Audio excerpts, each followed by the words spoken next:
안녕하세요. 오늘도 사연살롱을 찾아주셔서 감사합니다. 저는 올해로 결혼한 지 4년차가 되었고 다음 달이면 예쁜 천사의 엄마가 되는 30대 여성입니다. 현재는 시어머니와 함께 남편과 서울에서 살고 있어요. 사실 제가 시어머니를 모시고 살게 될 줄은 꿈에도 몰랐는데 어쩌다 보니 시어머니에게 엄마 하며 살고 있네요. 그리고 종종 겪는 일인데 제가 누군가 만나 시어머니와 함께 살고 있다고 얘기를 하면 다들 하나같이 저를 안쓰럽게 보거나 괜찮냐고 묻는 일이 많았는데 저는 이런 말을 하고 싶어요. 물론 어떤 시어머니랑 사느냐가 가장 중요하겠지만 적어도 저는 불편한 점보다 좋은 점이 많거든요. 우선 저희 시어머니는 너무 착하고 좋으신 분이세요. 그래서 늘 제가 괜찮다고 해도 아침 일찍 일어나 맛있는 밥도 해주시고 저 힘들다고 청소도 다 해주시는 등 늘 저희 부부를 살뜰하게 챙겨주시는데요. 그러시면서 꼭 하시는 말씀이 있으세요. 나는 평생 가만히 있어 본 적이 없어서 뭐라도 하고 있어야 내 마음이 편해. 그리고 내 새끼들 입는 옷 빨고 먹는 음식 하는데 뭐가 힘드니? 나는 내가 이런 걸 할 수 있어서 너무 좋다. 라고 하시는데 그만큼 저희 시어머니는 진심으로 저희 부부를 사랑하고 챙겨주십니다. 그리고 저와 남편 역시 그런 시어머니가 있어 너무 감사하기만 한데요. 특히 출산을 앞두고 있는 저에게 시어머니는 친정엄마 이상이에요. 제가 친정엄마가 안 계시거든요.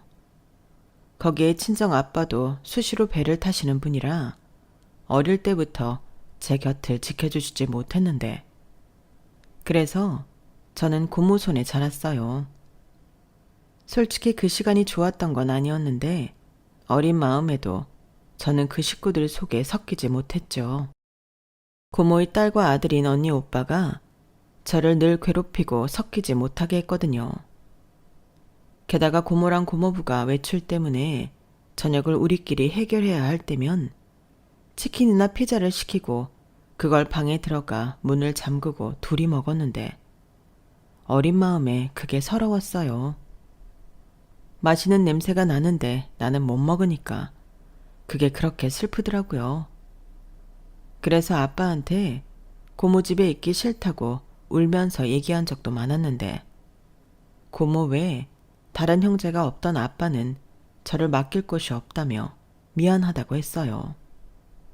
그러면 또 고모가 왜 아빠한테 쓸데없는 소리를 해서 자기를 나쁜 사람으로 만드냐고 저에게 화를 냈고 그렇게 눈칫밥을 먹으며 자랐던 저는 누구보다 엄마의 정이 고픈 사람이었어요.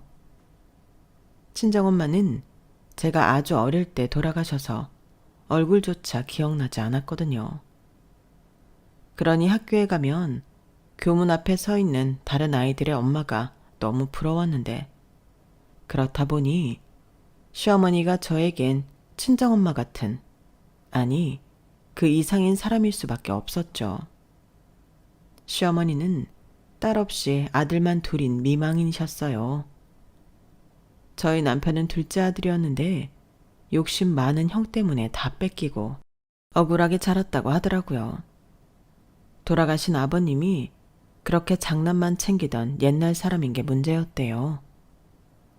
그래서 시어머니가 저희 남편한테 미안해 몰래 용돈도 주고 갖고 싶다는 나이키 신발도 사주고 그랬는데 아주버님이 그걸 또 귀신같이 알고 자기 아버지한테 알려서 시어머니도 남편도 시아버지에게 혼이 나고 그 신발도 아주버님에게 뺏겼다고 했어요.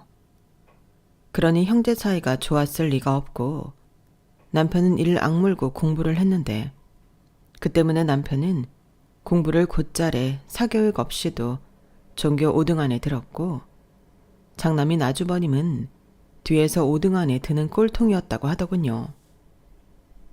우리 형은 그때 아버지가 하는 농사일을 물려받으면 된다고 생각해서 공부 자체를 안 했어. 그래도 농사일은 하려고 했네. 자기가 달리 할 수 있는 일이 없으니까. 그리고 자기가 하나? 사람 사서 부릴 생각이었지. 좌우간 우리 형이지만 형은 단 한 번도 열심히 뭘 해본 적이 없어. 심지어 노는 것도 잘 못 놀았다니까. 달리기도 못하고 숨바꼭질하면 제일 먼저 잡히는 사람이 우리 형이었어. 나중에 노락실만 가면 돈이랑 이것저것 뺏겨서 오는데 말 다 했지. 정말? 그러면 자기도 당하고만 있지 말고 한번 제대로 붙어나 보지 그랬어. 뭐하러? 나는 하루빨리 그 집을 나가는 게 목적이었지. 그래서 자기도 만났잖아. 저희는 연애할 때 서로 그런 이야기를 종종 나눴는데 똑같은 인생은 아니었지만 살아온 결이 비슷해 서로에게 더욱 애틋했어요. 저희는 아는 지인의 소개로 만났는데 첫 느낌이 좋아서 사귀게 되었거든요. 그렇게 평범하지만 행복한 연애를 3년 넘게 했고 둘 다 혼자 살고 있었기 때문에 결혼해서 같이 살고 싶었는데 저희 아빠는 해외 곳곳에 바다를 누비고 사시는 분이라 한국에 돌아와야 만날 수 있었고 그 전에 시댁에 가서 먼저 인사를 드렸어요. 당시 아주버님은 결혼해서 아이도 있으셨는데 시어머니와 함께 살고 있으셨죠. 남편한테 들은 대로 아주버님은 시아버님이 하던 농사일을 물려받았어요. 저희 시댁이 산 논밭 이런 재산이 좀 많았는데 아주버님은 그걸 전부 자기 것이라고 생각하는 사람이었어요. 그리고 끼리끼리 논다고 형님도 그런 사람이었는데 제가 남편과 결혼을 한다고 찾아가니 반갑게 맞이해주기는커녕 저도 자기랑 같은 사람일까 경계부터 하더라고요. 그에 반면 시어머니는 참 인상이 좋으셨는데 뭐랄까 가장 대우를 받아야 할 어른임에도 불구하고 시어머니는 눈치를 많이 보셨어요. 둘째 아들을 오랜만에 봐서 반갑고 또 결혼할 여자를 데리고 왔다고 하니 좋은데 아주버님과 형님의 눈치를 보시더라고요. 마치 너무 많이 기뻐하거나 좋아하면 안 되는 사람처럼 어딘가 불안해 보였는데요. 형님 역시 시어머니가 저한테 무슨 얘기를 할까 귀를 쫑긋 세우고 눈을 요리조리 굴리는데 여간 눈치가 보이는 게 아니었어요. 그리고 그런 분위기를 남편이 표나게 싫어했는데 아주버님이 바쁘다며 올라갈 사람들은 서둘러서 올라가라며 저희를 등 떠밀었어요. 저희 시댁이 경상북도 상주라 오후 늦게 도착했거든요. 그래서 저녁을 먹고 출발할 생각이었는데 저희가 간다고 미리 이야기를 했음에도 자기들이 바빠서 저녁상까지는 못 차려준다며 차가 막히기 전에 올라가라고 했어요. 아니, 한가하면 같이 고기라도 구워 먹고 얘기도 더 하면 좋은데 우리가 너무 바빠서. 서울 사람들은 또 차 막히는 거 싫어하잖아. 가서 얼른 쉬고 거기 가서 맛있는 거 먹어. 여기 음식이 뭐가 좋아? 서울 식당에서 사 먹는 음식이 훨씬 고급지고 좋지. 그래요. 우리가 원래 경우가 없는 사람들이 아닌데 어차피 오늘만 날도 아니고 오늘은 인사 온 거니까 인사했으면 됐지. 우리 어머니도 간만에 막내 아들 보고 예비 며느리 봐서 좋았죠? 그래. 그래도 먼 길 왔는데 바로 가라고 하냐? 어머니가 잘 몰라서 그런데 요즘 젊은 아가씨들은 시댁에 오래 있는 거 싫어해요. 이렇게 빨리빨리 보내줘야 다음에 또 오고 그러는 거라고. 그래. 오늘만 날도 아니고 차 막히기 전에 얼른 올라가라. 어머니, 저는 괜찮은데 오늘은 날이 아닌 것 같으니까 그냥 갈게요. 대신에 다음엔 맛있는 거 많이 해주세요. 그래요. 여기까지 와줘서 고마워요. 우리 아들이 늘 서울에서 혼자라 걱정이 많았는데 그것도 고맙고요. 별 말씀을요. 그럼 건강 잘 챙기시고 또 올게요. 엄마, 나 갈게. 몸 잘 챙기시고 내가 보내주는 영양제 잘 먹고 있지? 뭐 필요한 거 있으면 바로바로 연락하고. 야, 인마, 형이 있는데 무슨 그런 쓸데없는 소리를 해. 내가 다 알아서 해. 너는 놀러가서 결혼 준비나 해. 지가 언제부터 엄마를 챙겼다고. 너 재수씨 앞이라 그러냐? 그냥 평상시대로 해라. 무슨 말이야. 원래도 내가 형보다 엄마를 더 챙겼는데. 형이야말로 말만 하지 말고 행동으로 해. 엄마 지난번에 땡볕에서 쓰러지셨는데 형 거기 없었다며? 야, 그땐 나도 볼 일이 있었어. 아니, 그때 엄마가 쓰러질 줄 내가 알았냐? 도련님, 그런 얘기를 뭐하러 해요? 그때 내가 덥다고 어머니한테 가지 말라고 했는데 어머님이 긋고 나가신 거라고요. 그렇죠, 어머니? 그래. 내가 가만히 있지 못하는 성격이니까. 그거 봐요. 괜히 도련님은 잘 알지도 못하면서 형한테만 뭐라고 하고. 저 진짜 이럴 때마다 속상해요. 분위기는 순식간에 나쁜 쪽으로 기울었어요. 그래서 제가 눈만 좌우로 굴리고 있는데 시어머니가 불안한 듯 안절부절 못하고 계시더라고요. 그래서 제가 남편의 소매를 끌며 그만하자고 고개를 저었고 남편은 씩씩거리며 자리에서 일어났는데 그게 시댁 식구들을 처음 본 날이었어요. 말로는 들었지만 실제로 겪어보니 집안 분위기가 어떤지 알 것 같았는데 남편이 종종 그랬거든요. 자기는 시댁 재산에는 10원도 관심이 없다고요. 다만 시어머니가 큰아들 큰며느리 눈치를 보고 사는 게 너무 짜증이 난다며 할 수만 있다면 가까운 곳에 모시고 싶다는 말을 했는데요. 결혼을 앞둔 그때는 차마 저에게 시어머니와 같이 살고 싶다는 말을 못했겠죠.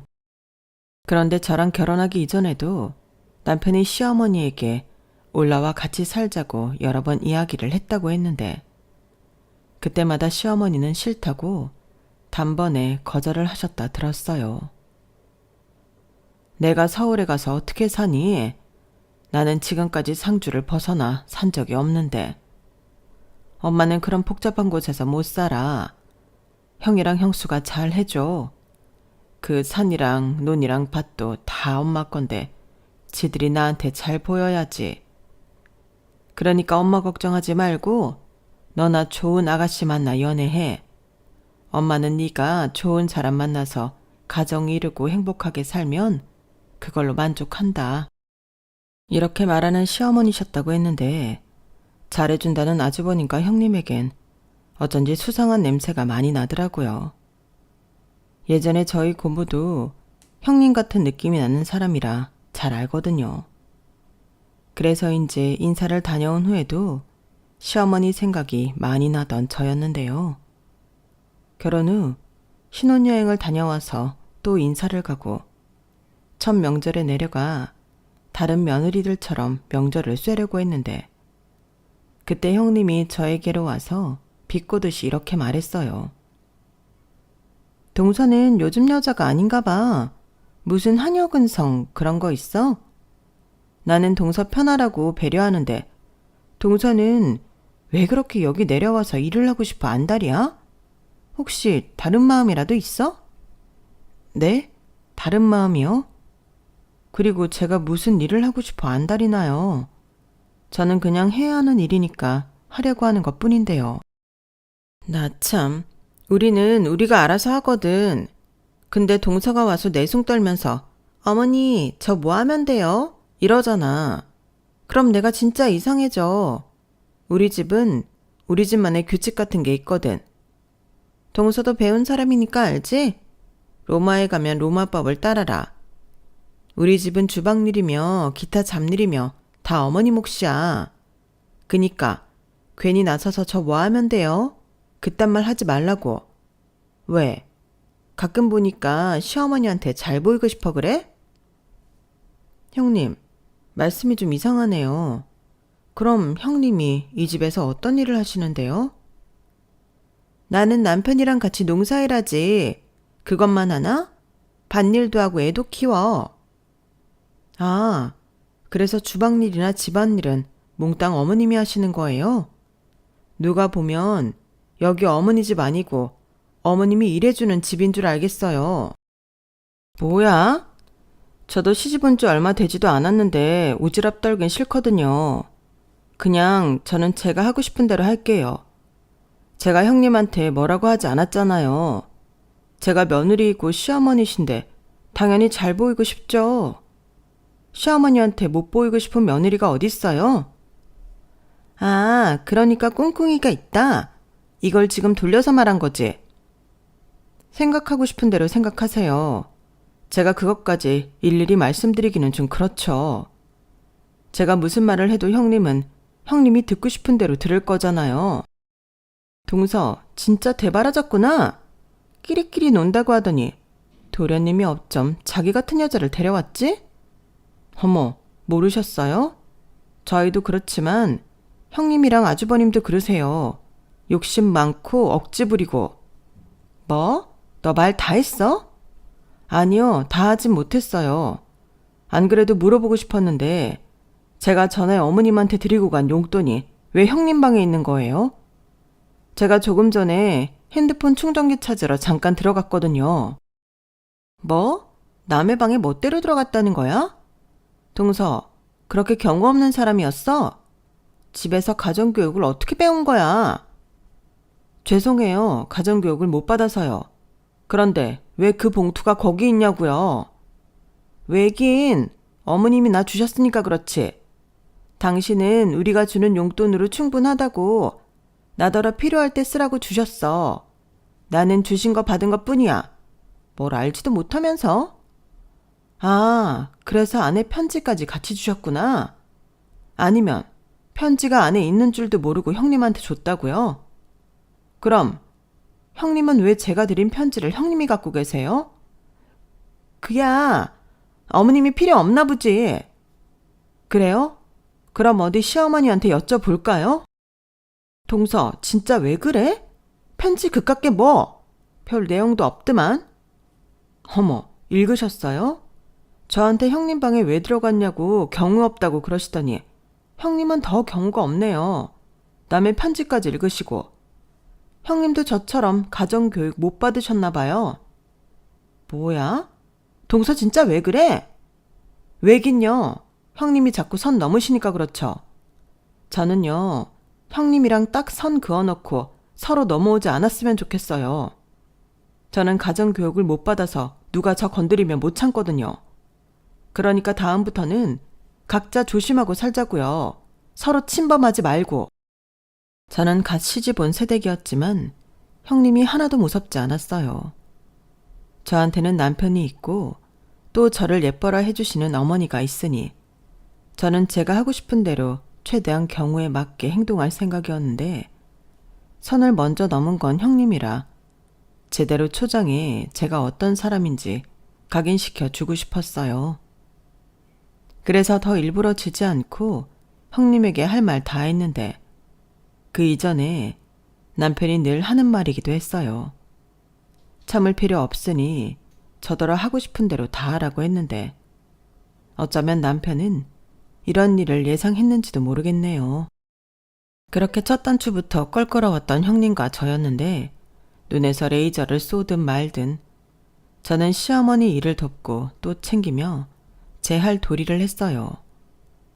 그리고 남편 역시 사사건건 시비를 거는 아주버님을 무시하며 시어머님을 챙겼는데 문제는 시어머니셨어요. 저희가 잘해드리면 잘해드릴수록 그렇게 형님과 아주버니 눈치를 보시더라고요. 그래서 왜 그러시냐고 이 집의 어른은 시어머니시니 그러지 말라고 말씀을 드렸는데 시어머니는 제 손을 잡고 이렇게 말씀하셨어요. 걔들이 철이 없어서 그래. 질투하는 거야. 니들이 나한테 잘해주니까. 원래 같이 사는 사람이랑 가끔 보는 사람은 다르지 않니?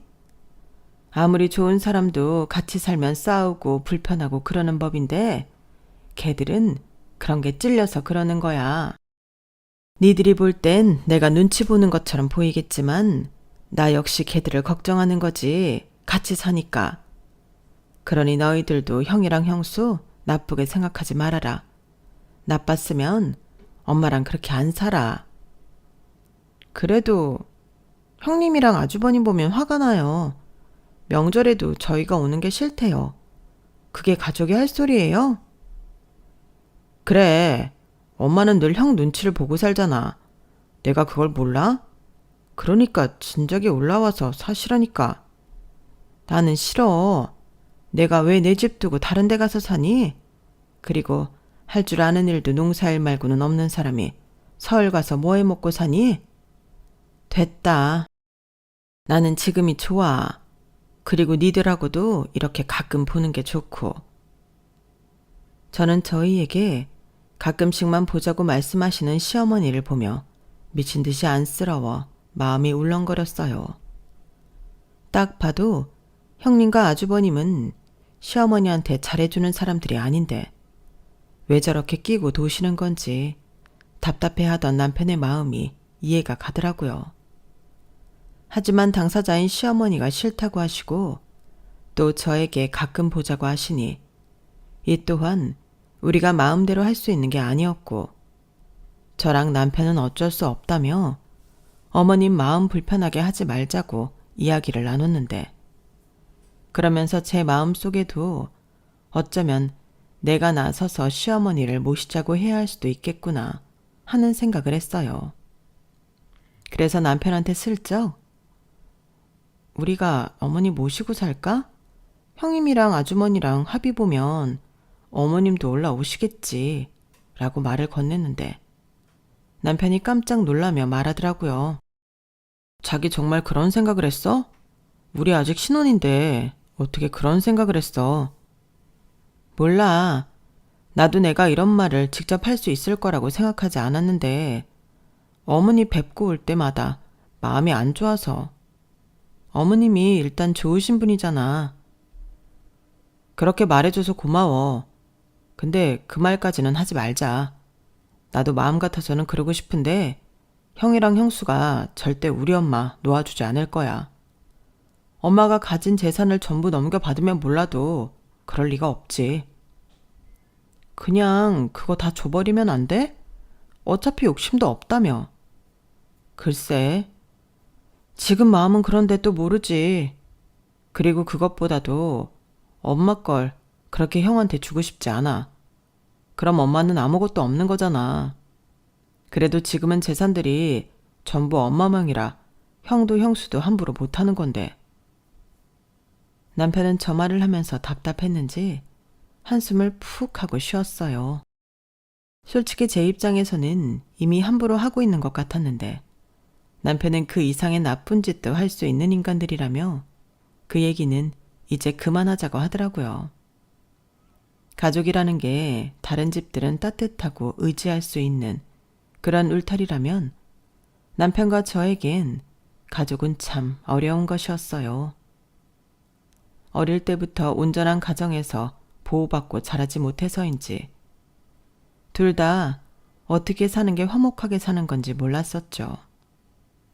하지만 둘 다 서로를 아끼고 또 측은하게 생각하던 저희는 저희 나름의 마음을 주고받으며 부부로서 노력하며 지냈는데 그렇게 한 2년 사니 주변에서 너무 예쁜 부부라며 저희를 칭찬해 주더라고요.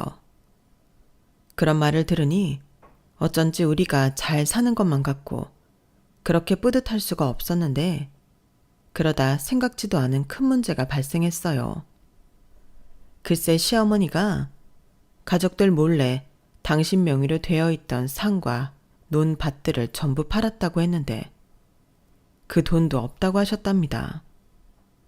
사실 그 얘기를 전해 듣고 저희도 많이 당황했는데 시어머니는 언제 왜 팔았는지 그리고 그 돈은 어디로 갔는지 입을 꾹 다무셨어요. 다 필요한 곳이 있어 팔아서 썼다고만 하시는데 평상시 시어머니가 하시는 행동이 아니기에 저희 부부도 아주버님과 형님도 황당하기만 했어요. 하지만 애당초 그 재산에 관심이 없던 저희 부부는 시어머니가 필요해서 썼다는데 불만이 없었고 그에 반면 그 재산에 잔뜩 눈독을 들이고 있던 아주버님과 형님은 마치 자기 재산이 날아간 듯 집안을 뒤집고 방방 뛰는 등 난동을 피우기 시작했는데 그때도 시어머니는 입을 꾹 다무시고 계셨어요. 저희 부부도 형님이 빨리 내려오라고 해서 갔다가 그 모습을 눈으로 직접 봤는데 평상시 아주버님과 형님의 눈치를 살피던 시어머니는 그날만큼은 큰 바위처럼 미동도 하지 않으시더라고요. 그래서 제가 조심히 다가가 어머니, 무슨 일 있으셨어요? 그래서 돈이 필요하셨던 거예요? 라고 물었는데 시어머니는 그때도 아무 말씀을 안 하셨고 아주버님과 형님은 답답하다며 소리까지 빽 질렀는데 형님이 그러셨어요. 내년에 우리 진우 영어 유치원 보내려고 했는데 이게 뭐야? 이참에 나도 이런 시골살이 그만하고 시내 아파트 사서 나가 살려고 했는데 이게 뭐냐고. 어머님이 다 망쳤어요. 책임져요. 그래서 그 판돈은 어디에 있냐고요. 입이 있으면 말씀 좀 해보세요. 형님은 거의 마당을 뒹굴며 울기 시작했어요.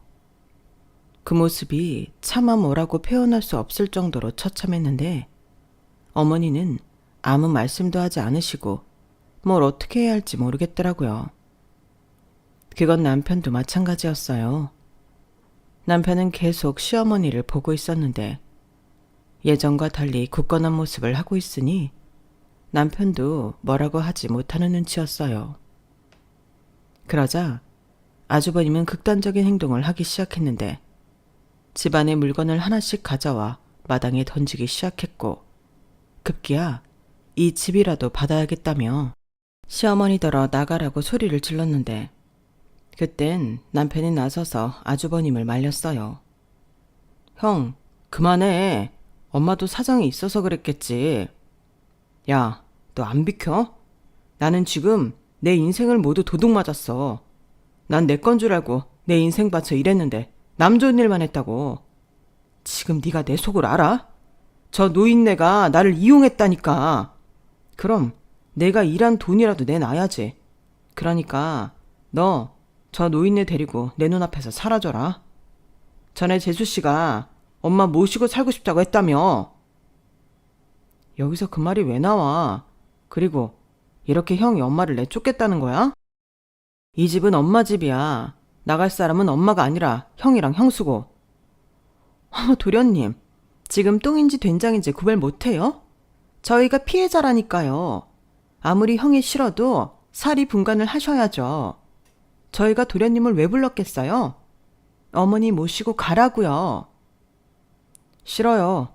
엄마가 가겠다고 하면 당연히 그러겠지만 엄마가 가신다고 하는 거 아니면 이딴 식으로 엄마 데리고 갈 생각 저는 없습니다. 저는 애당초 엄마 재산에 관심도 없었고 엄마가 알아서 했을 거라고 생각해요. 그러니 이 일에서 저랑 저희 집사람은 빠질 테니 이 일로 더는 연락하지 마세요. 엄마, 나 갈게. 그리고 엄마가 이 집을 나오고 싶으면 언제든지 연락해. 그때는 진짜 모시러 올 테니까. 엄마 발로 나가고 싶을 때. 내 말 무슨 뜻인지 알지? 그리고 형, 형수, 혹여 우리 엄마한테 허튼 짓 하기만 해요. 그땐 나도 안 참을 거니까. 남편은 그렇게 말하고 저한테 돌아가자고 했어요. 저희가 있으니 형과 형수가 더 그러는 거라며 우리가 얼른 가야 한다고 제 손을 붙잡았는데 저렇게 어머니만 두고 가기가 너무 마음이 안 좋더라고요.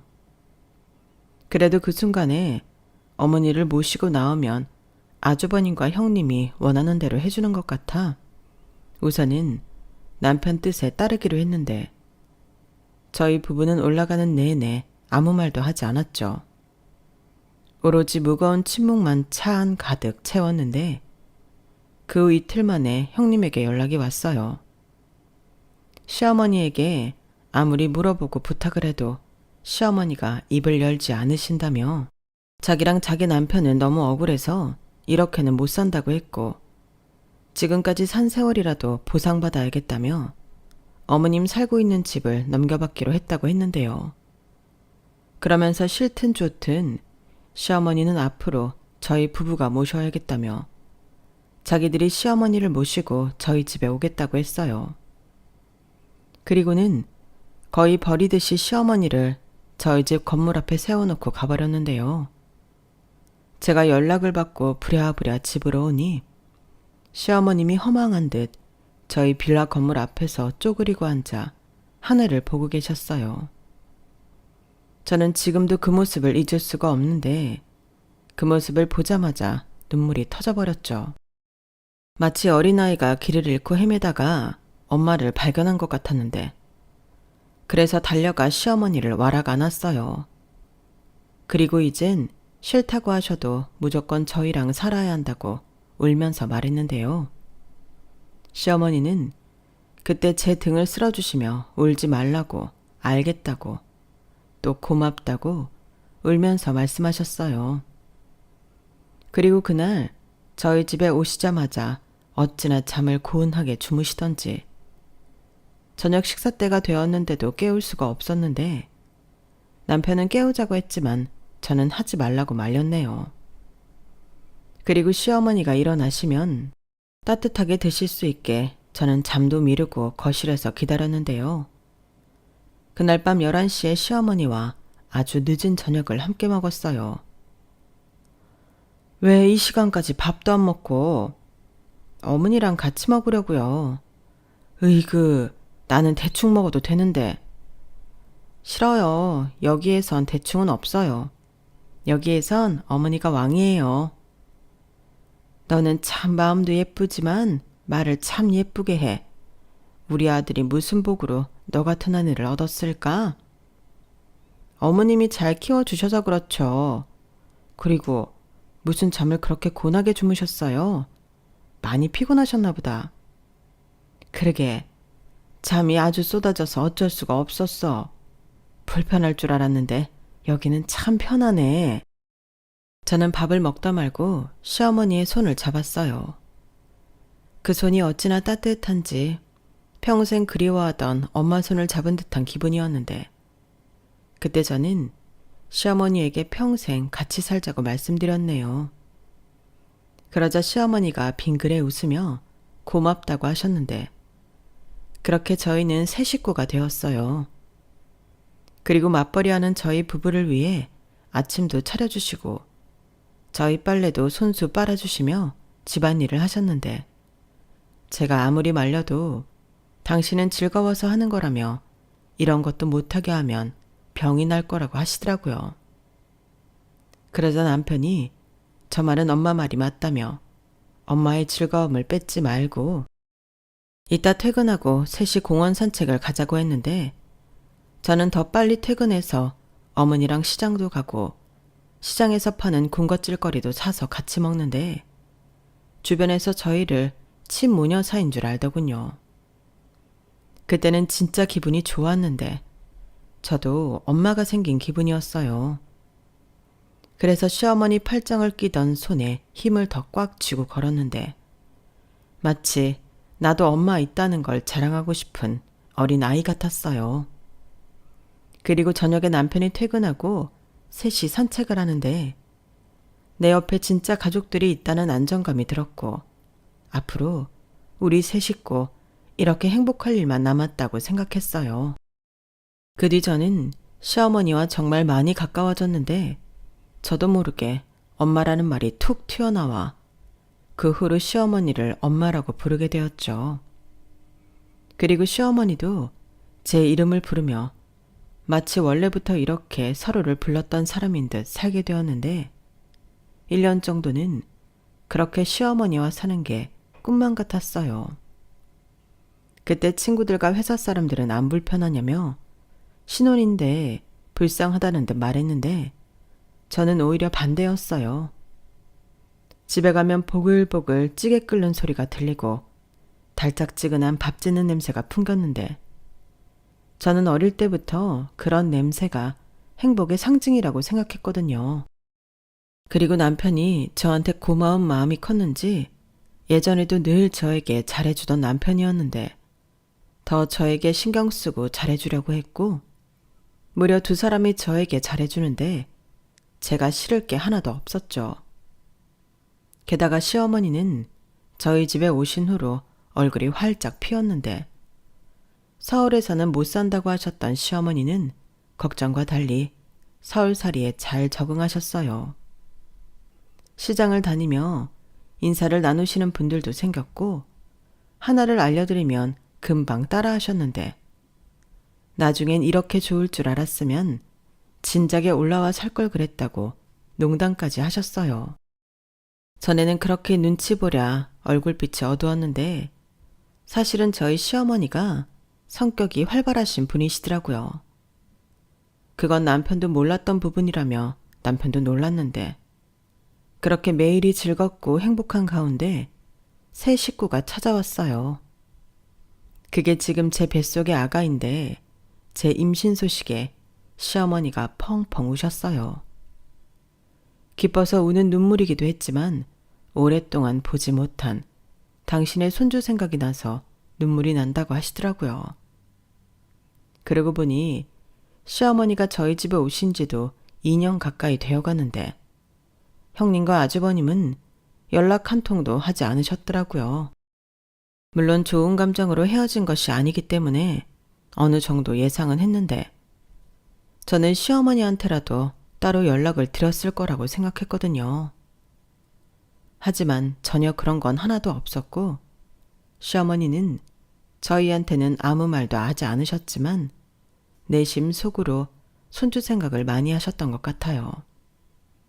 그래서 제가 임신했다고 아이 초음파 사진을 보여주니 감격스러워 하시면서도 두고 온 손주가 보고 싶어 그리운 마음이 동시에 들었다며 이럴 줄 알았으면 손주 사진이라도 챙겨올 걸 그랬다고 하셨어요.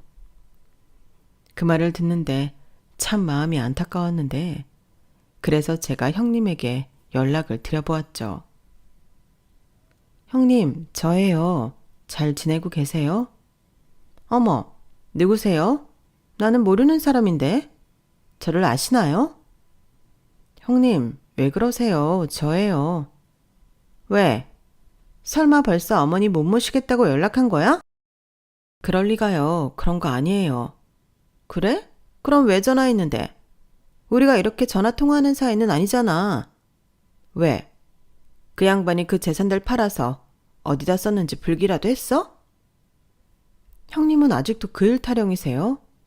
그런 게 아니고 진우 괜찮으면 제가 며칠 데리고 있어도 될까요? 뭐? 동서가 우리 아들을 데리고 있겠다고? 왜? 그게 어머님이 진우를 많이 보고 싶어 하거든요. 형님이 명절도 안 오시고 그러니까. 아니, 동서 같으면 거길 가고 싶겠어? 그 양반이 우리한테 뭔 짓을 했는데. 그리고 나는 내 아들 보여주고 싶은 마음 없어. 손주 얼굴 보고 싶으시면 그거 판 돈 내놓으라고 해. 나는 지금도 그때 일을 떠올리면 피가 거꾸로 솟아. 내가 이 시골 바닥에서 그거 하나 기대하고 참고 살았는데 어머니도 나한테 그러면 안 되는 거야. 용건 끝났지? 난 동서 얘기 못 들은 걸로 할 테니까 그 양반한테 전해. 손주 얼굴 보고 싶으시면 그거 팔아서 어디다 썼는지 까고 돈 달라고.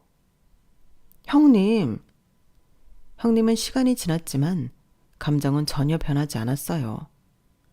그리고 자기 아들을 무슨 인질처럼 보고 싶으면 돈을 가져오라고 했는데 혹시나 하는 기대감으로 전화를 한 제 잘못이었죠.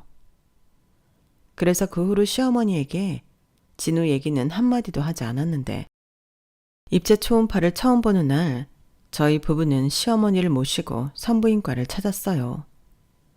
시어머니는 이런 건 처음 본다며 신기해 하셨는데 또 눈가에는 벌써 눈물이 고여 있으셨어요. 그리고 성별이 딸이라는 걸 알았을 때는 남편이 제일 좋아했는데 저희 남편이 딸바보가 되는 게 꿈이었거든요. 그리고 그날 저녁 시어머니는 저희 부부에게 고백할 것이 있다며 거실에 앉히셨는데 저에게 통장 하나를 건네셨어요. 저는 이게 뭔가 하면서도 설마 하는 생각이었는데 통장을 열어 확인해 보니 저는 입이 떡 벌어져 시어머니를 쳐다봤죠. 그러자 남편도 궁금하다며 통장을 가져가 봤는데 남편도 많이 놀라 했어요.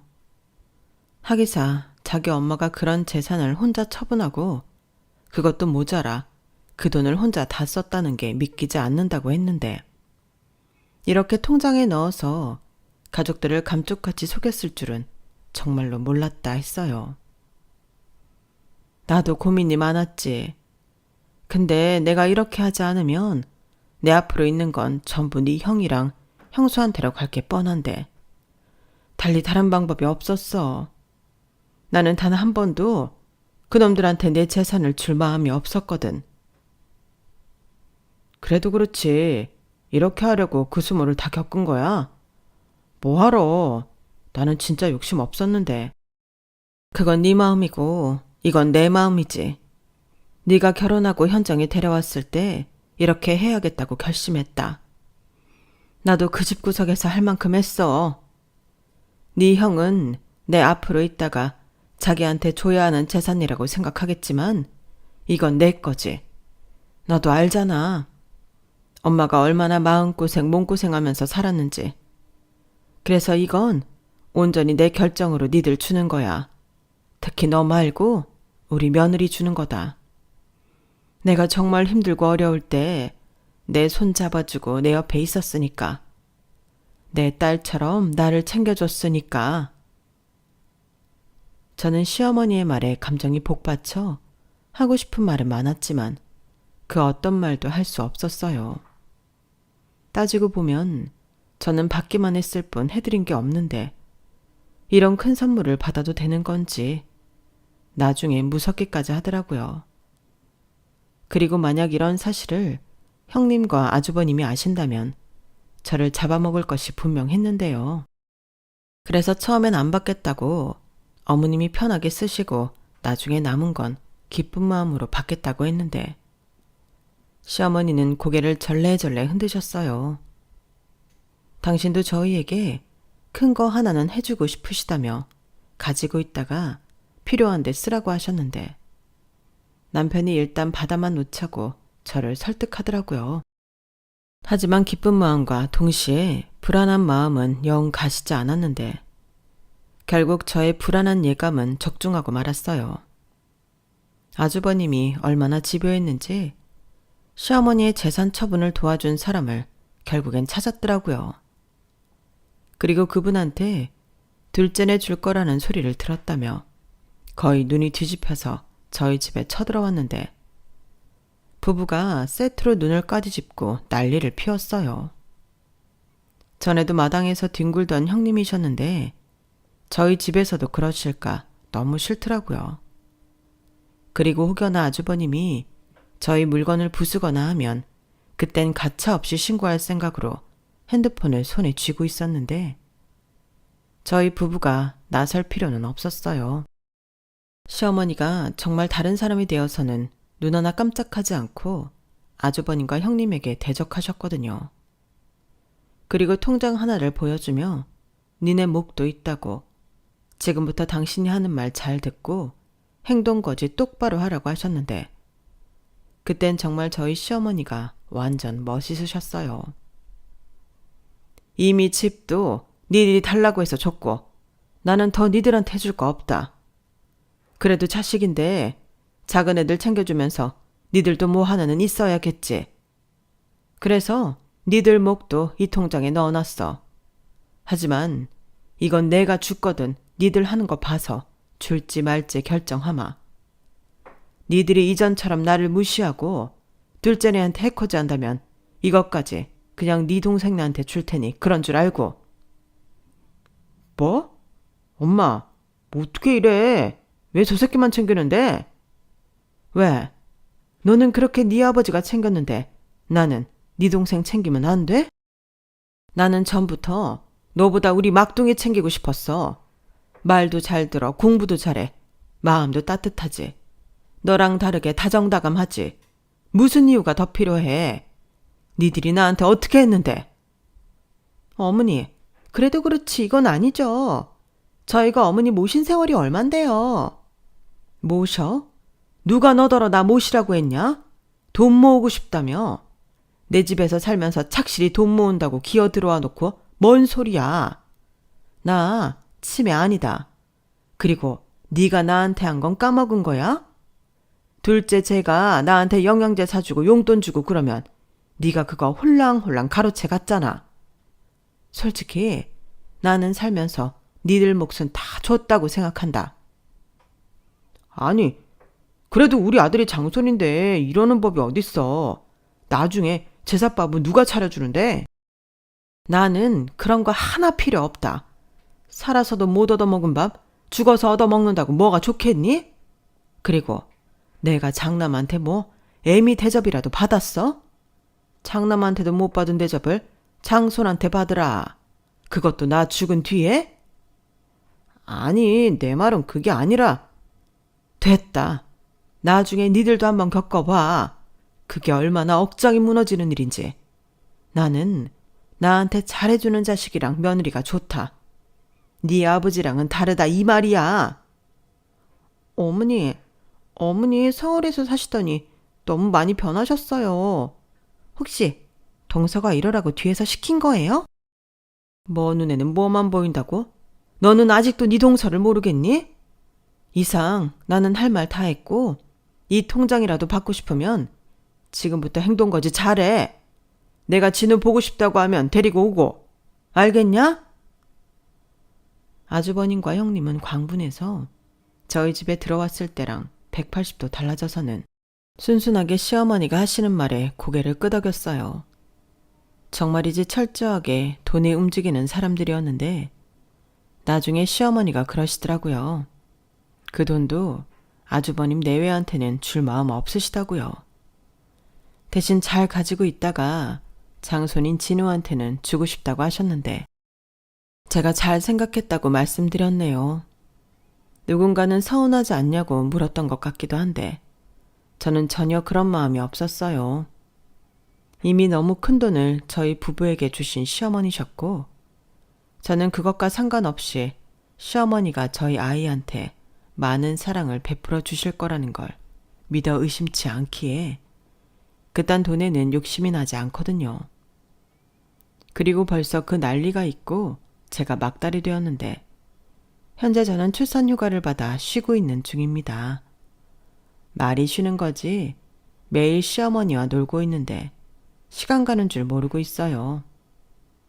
생전 손재주라고는 하나도 없는 저였는데 시어머니한테 코바늘 뜨기도 배우고 요즘은 시어머니가 푹 빠진 트로트도 같이 들으며 나중에 아기 낳은 뒤에는 임영웅 콘서트 티켓을 사서 꼭 같이 가자고 약속도 했는데 언제까지나 지금처럼만 지낼 수 있었으면 좋겠어요.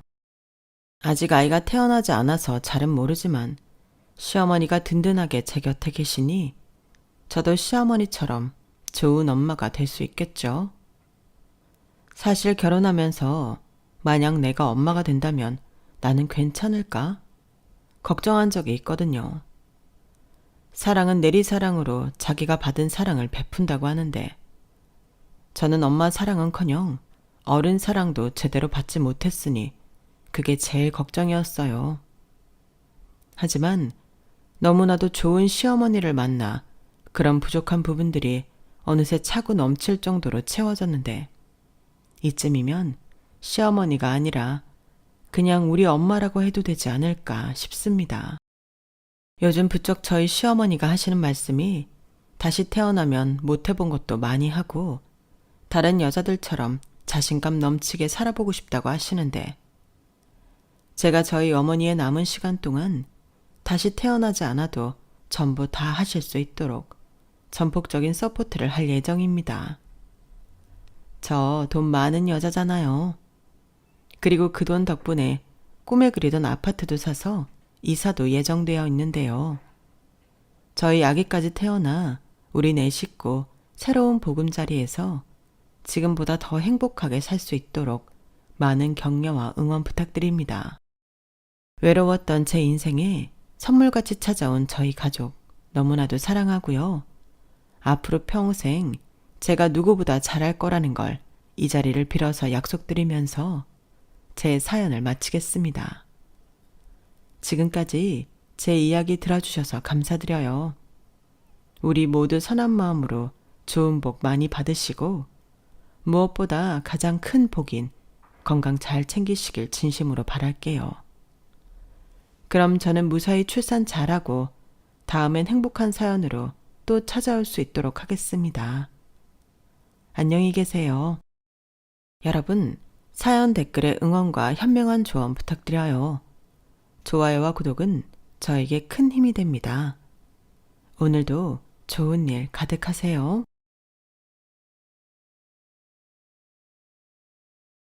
안녕하세요.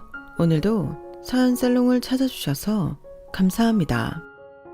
저는 결혼한 지 3년 차가 된 30대 중반 여자입니다. 결혼한 지도 오래되지 않았고 나이가 젊은 편에 속하다 보니 저를 처음 만난 사람들은 저의 속사정을 알면 깜짝 놀라고는 하는데요. 사실 지금 함께 살고 있는 남편은 초혼이 아닌 재혼한 남편이거든요. 요새는 결혼을 30대 초반쯤 많이들 하다 보니 다들 초혼으로 생각하시는데 어쩌다 재혼한 사실을 알면 정말 놀라시더라고요. 저도 그 시절만 떠올리면 참 후회도 많고 억울함도 많지만 어쩌겠어요. 그땐 저도 참 순진했고 철도 없었던 터라 남의 말이 도무지 귀에 들리지가 않았어요.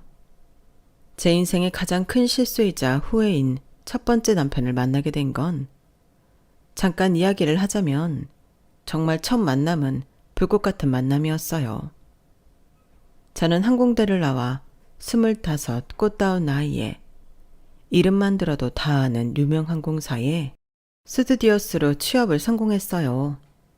어렸을 적부터 비행기를 타고 돌아다니는 직업을 선망했고 외모 관리나 외국어에도 관심이 많았기 때문에 천직이라는 생각이 들었거든요. 어릴 때부터 한 번도 다른 꿈은 꿔본 적도 없이 목표가 워낙 확실했던 덕분에 남들보다 빠르게 원하는 항공사로 바로 취업을 성공했고 직장에 뼈를 묻겠다는 각오로 일했어요. 다행히 생각했던 대로 스튜디오스는 저에게 천직이었고 그 누구보다 높은 직업 만족도를 누리며 20대 중반을 시작하게 되었죠. 지금 생각하면 정말 어떻게 그러고 살았나 싶은 생각이 들 정도로 국제선을 타고 비행을 나가 잠시 외국에 체류하는 짧은 기간 동안 저는 참 열심히도 놀았던 것 같아요. 장시간 비행을 하고 나면 발은 물론이고 온몸이 쑤시고 피로감이 심했지만 이렇게 일하면서 해외에 나와 있을 수 있다는 게 너무 설렜고 제가 꿈꿔왔던 일인지라 이 짧은 시간 동안 숙소에서 쉬고만 있기에는 너무 아깝더라고요. 같이 비행한 동기들이 혀를 내두를 정도로 저는 그 시간을 알차게 돌아다녔어요. 해외라고 딱히 겁먹지도 않고 혼자서도 잘 노는 타입이라 더 잘 다녔던 것 같아요. 한 번은 필리핀 세부로 비행을 갔었는데 이상 기후로 결항이 되어 하루 정도 시간이 뜬 적이 있었어요. 날씨가 별로 좋지 않다 보니 다들 숙소에 있는데 저는 그 시간마저 괜히 아쉬워서 근처에 있는 마트에 잠깐 나갔다가 들어오는 길에 우산을 날려먹었어요. 비가 쏟아지는데 순간적으로 바람이 강하게 불어서 우산을 놓쳐버렸던 거죠. 그때 어떤 남자가 와서 우산을 씌워줬는데 한국분인 것 같더라고요. 비행을 하면서 하도 여러 나라의 사람들을 보다 보니 대충 느낌만 봐도 어느 나라 사람인지 촉이 오던 때였거든요. 감사합니다. 혹시 한국분이세요? 네, 어떻게 하셨어요? 그냥 느낌으로요. 그래요? 신기하네. 어디까지 가세요? 저는 이 앞에 건물까지만 가면 돼요. 정말 감사합니다. 별 말씀을. 같은 한국분이라니까 더 뿌듯하네요. 제 나이 또래쯤 되어 보이는 젊은 남자였는데 키도 크고 남자다운 외모에 여유로운 태도까지. 저도 혈기왕성한 나이였다 보니 순간적으로 심장이 덜컹하는 느낌이 들면서 묘하게 설레더라고요. 스튜어디스 근무 특성상 스케줄 근무를 하다 보니 생각보다 외부 사람을 자주 만날 기회가 없어서 승객들 외에는 또래 이성을 만난 지가 꽤 되었는데 이렇게 해외에서 한눈에 호감인 남자를 만나게 되니 좀 갈등이 되더라고요. 연락처를 물어보지 못하면 평생 후회할 것 같았는데 도무지 입이 떨어지질 않았어요. 지금 와서야 하는 말이지만 어릴 때는 우산을 제 쪽으로 좀 더 기울여 준다든지 차도에서 자리를 안쪽으로 밀어준다든지 그런 아주 사소한 매너에도 마음이 혹하잖아요. 좀 우습지만 그때의 저도 그랬어요. 혼자서 타국에서 만난 낯선 남자의 그런 모습들에 설레면서 연락처를 물어볼까 말까 고민만 하다가 결국은 목적지까지 도착을 해버리고 말았죠. 마지막까지 우물쭈물 하다가 결국은 물어보지 못하고 헤어졌어요. 바보같이 감사하다는 말만 반복하고 끝이 나버렸죠. 그날 밤 잠자리에 들면서도 아쉬워서 그런지 계속 생각이 나더라고요. 어차피 다시 볼 일도 없는 사람이라 까여도 그만인데 왜 용기를 못 냈을까 싶어서 너무 속상하더라고요. 그래도 이미 끝난 일이니 잊자 싶어서 얼른 자버렸는데 다음날 기가 막힌 우연이 일어났어요. 한국으로 돌아가는 항공편 비행을 하는데 그 남자가 승객으로 탔더라고요. 그분도 저를 알아봤는지 약간 놀란 얼굴로 눈인사를 하더라고요. 저도 너무 놀라서 잔뜩 얼어붙은 채로 인사를 어영부영 주고받았는데 그분이 하필 또 제가 담당하고 있는 좌석에 앉아 계시더라고요. 이번이 정말 마지막 기회구나 싶어서 괜히 긴장이 되고 떨리는 와중에 그래도 일하는 중인데 이런 걸 해도 되는 건가 싶어 차마 발걸음이 안 떨어졌어요. 다른 승객분들의 눈이 신경 쓰이기도 했고요. 이렇게 좋은 기회가 왔음에도 상황이 따라주지 않는 기분이 들어 이 사람과 내가 인연은 아닌가 보다 하고 넘기려고 마음먹고 있던 중 기내식을 배급하는 시간이 다가왔어요. 그분께 기내식을 건네드리는데 갑자기 제 손에 뭔가를 쥐어주더라고요. 사람이 없는 곳으로 가서 펼쳐보니 본인 연락처를 적은 쪽지였어요. 한국에 도착해서 연락 한번 달라는 간단한 내용과 함께요. 정말 오랜만에 가슴이 뛰더라고요. 그 쪽지를 받고 나서 비행기를 타고 한국으로 돌아가는 시간 내내 마치 기내에 저와 그 사람 단 둘만 있는 것 같은 착각이 들 정도였어요. 그렇게 비행이 끝나고 내릴 때가 되어 승객분들께 인사를 드리는데 그분이 제 앞에 와서 짤막하게 인사를 했어요. 반가웠어요. 또 봐요. 언제 볼 줄 알고 그런 말을 하는지 묘하게 본인이 준 연락처에 제가 연락을 할 거란 걸 아는 것처럼 굴어서 얼굴이 화끈거렸어요. 그렇게 연락처를 받고 일주일 정도는 정말 골머리를 싸매고 고민을 했어요. 고작 외국에서 우산 씌워준 게 다인데 이런 남자를 뭘 믿고 연락을 하나? 믿을 만한 사람일까? 별의별 생각이 다 들더라고요. 타지에서 굳은 날씨에 나눠 쓴 우산이나 다음날 우연히 비행기에서 제외한 점이나 몰래 쪽지를 주고받은 것까지 전부 저한테 일어날 거라고는 상상조차 하지 못했던 로맨스 영화 속 한 장면처럼 느껴져서 도무지 정신을 못 차리겠더라고요. 하지만 이런 경험이 흔치 않은 것인 만큼 시간이 흐를수록 일단은 한 번 더 만나보고 결정해야겠다는 생각이 점점 커졌어요. 일생에 이렇게 설레고 떨리는 경험을 할 기회가 한 번 더 올 거란 보장이 없는데 이대로 흘려보내기에는 아깝더라고요. 결국 용기 내어 연락을 하게 됐고 쉬는 날에 맞춰 약속을 잡았어요. 남자는 제 생각보다는 나이 차이가 좀 나더라고요. 7살 연상이었고 알고 보니 대치동 유명 학원에서 1타 강사로 이름을 좀 알린 사람이었어요. 인터넷 강의도 찍는다고 하는데 어쩐지 일반인 치고는 훨씬 멀끔한 느낌이 확실히 방송에 나올 법한 스타일이더라고요.